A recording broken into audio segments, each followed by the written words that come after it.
Hey everyone, welcome back to Indicted TV. I'm your host, Negra. Don't forget to subscribe, like, and share. Today I'm going to be talking about my relationship with my son when I was incarcerated. I was, just a little story. I was talking to him a few days ago, and I asked him, how it was. If he remembers when I got incarcerated, and he said he didn't remember that exact day. I guess it was like too much trauma for him for it to stick in his mind or for him to remember it. And all I remember from that day is him asking the feds, "Hey, is my mom gonna be okay?" And he never got to sleep with me for the next 5 years. So, I'm sure that definitely fucked him up of him, him not being able to sleep with me for the next 5 years. And when I got to MDC, he would be able to visit me in person because there's contact visits at MDC, and he would come twice a week, but there would be times that he wouldn't want to come, and it definitely made me sad because I would think like, why doesn't he want to visit me? Like, not thinking that, all I'm thinking, I'm probably just being selfish, thinking like, oh, my fucking son, he doesn't want to fucking see me, because I know I would get mad, like, Mom, make that fool fucking come visit me.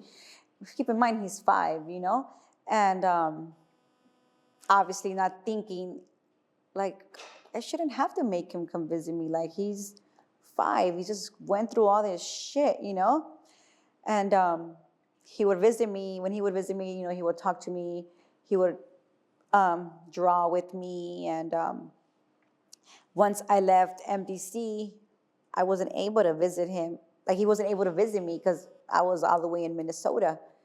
And I would call 2-3 times a week, and there would be times that he wouldn't want to talk because he was too busy drawing. He still draws. He's the best artist ever, actually. And, it would still hurt me, even though, because why wouldn't he want to talk to me? Instead of me thinking that way, I don't know why I just didn't tell myself, like, hey, I should just let him do his thing, like, he doesn't, like, I don't know. I guess it would just make me feel really fucked up of him not wanting to talk to me, even though he never saw me. And the day that I got home, the day that I got to the halfway house, it's been like, 4.5 years of me being away. Keep in mind, he was 5, and now he was about to be 11 years old. That's a long time of, that's a lot of, they grow so much in those years, like, and me not being there. And when I got to the halfway house, my sister brought him, not even my mom. My sister brought him, and he just looked at me, and I looked at him, and it was just like, hi, like, it was so awkward. Like, it wasn't what I expected. Like, it wasn't like, oh, he's gonna run to me and give me a hug. Like, it wasn't like that. It was so awkward, and it took a few weeks for him to, like, get more comfortable with me that I'm home. And when I was talking to him the other day, I asked him, like, how did you feel? I was like, do you remember when you first saw me? And he's like, yo, Mom, I was just about to tell you that it was so awkward when I first saw you, when I went to go visit you the first day in the halfway house. He's like, I don't know, like, it was just so awkward. He's like, you just look so tall and so big. I guess I was super smoked out, right? So, and to him, obviously he was 5, so and I was smaller. I don't know, but that fool just said that I just look so much bigger. What kind of a dick. But yeah, it took a little while for us to kind of, get that relationship back. He would come to visit me at the halfway house more. And I would start getting home visits. And so then I started going home on home confinement. And that home confinement means that I am able to go home and stay at home. and still have to pay the halfway house money for my bed, even though I wasn't sleeping there, right, guys? So I'm home, and Marlon, that's his name, wouldn't still sleep with me. He would still sleep in the area in his room with my mom. As the times, as the days went by and weeks, little by little, he'll start sleeping with me. And I got my own apartment. He would only come on the weekends because he would go to school, obviously, with my mom.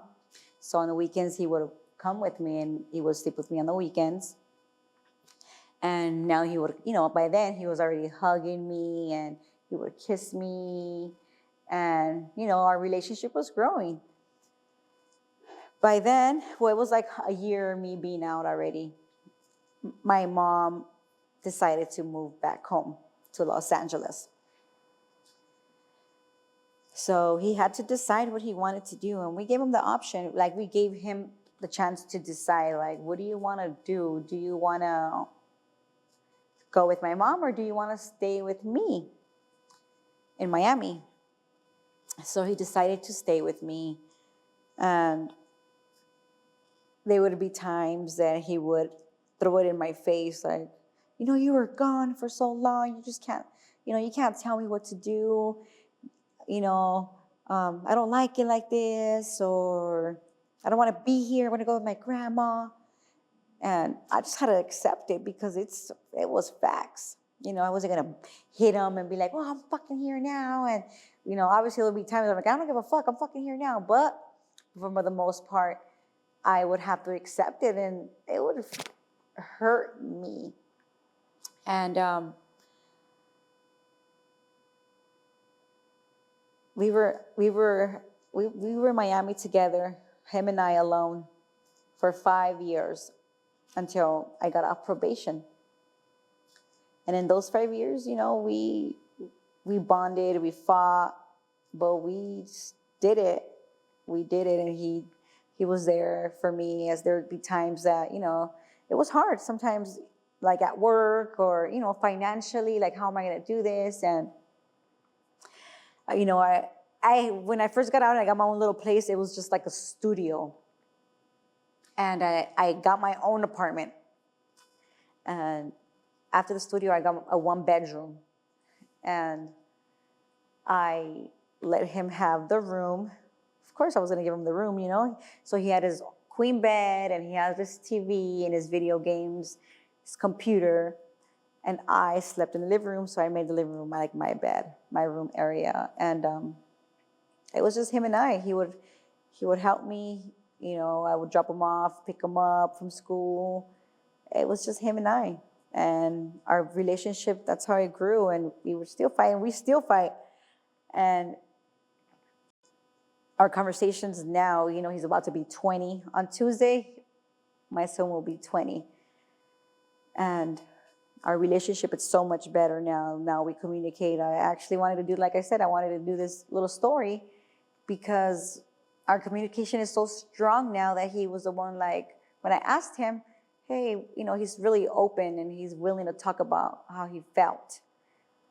And if it hurt him, if it didn't, and I'm glad that my experience, I'm glad that everything that I put him through with my bullshit, with my way of living, didn't affect him as a man to be like I don't want to express myself this way, but like a piece of shit ass man, like he's a good boy. He just got his license and he has a job and he's gonna do his California state exam for his phlebotomy. So